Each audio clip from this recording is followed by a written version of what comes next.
নমস্কাৰ সকলোকে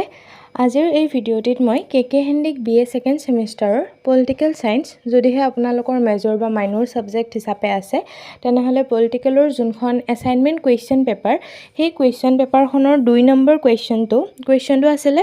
উদাৰনৈতিক গণতন্ত্ৰ আৰু মাৰ্ক্সবাদী গণতন্ত্ৰৰ মূল উপাদান নীতি আৰু মুখ্য বৈশিষ্ট্যসমূহৰ ওপৰত আলোকপাত কৰি তুলনামূলক আলোচনা কৰক আৰু 3 নম্বৰ কোৱেশ্চনটো আছিল মন্টেস্কুৰ সমতাৰ পৃথকীকৰণ তত্ত্বটো ব্যাখ্যা কৰক চৰকাৰৰ তিনিটা অংগ কাৰ্যপালিকা বিধানমণ্ডল আৰু ন্যায়পালিকাৰ ভূমিকা আৰু কাৰ্যসমূহ আলোচনা কৰক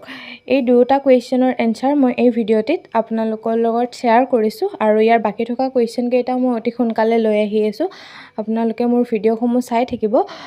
লগতে আৰু কি বেলেগ সাবজেক্টৰ যদি কিবা কোৱেশ্চন এনসাৰ আপোনালোকে চাবলৈ বিচাৰে তেন্তে নিশ্চয় মোক কমেন্ট কৰি জনাব কমেন্ট কৰিলে মোৰ ভিডিঅ'সমূহ দিবলৈ ভাল লাগে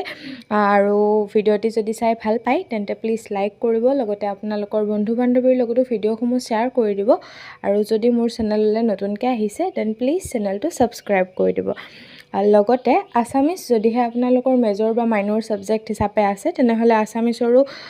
এসাইনমেন্ট কোৱেশ্চন পেপাৰখনৰ গুটেইকেইটা কোৱেশ্চন মই আপলোড কৰিছো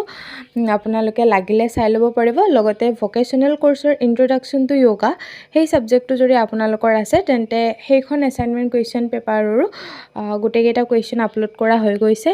তো আপোনালোকে ভিডিঅ'সমূহ চাই ল'ব আৰু প্লিজ শ্বেয়াৰ কৰিব আজিলৈ এইখিনিয়ে আছিল লগ পাই আছো এটি নতুন ভিডিঅ'ত থ্যাংক ইউ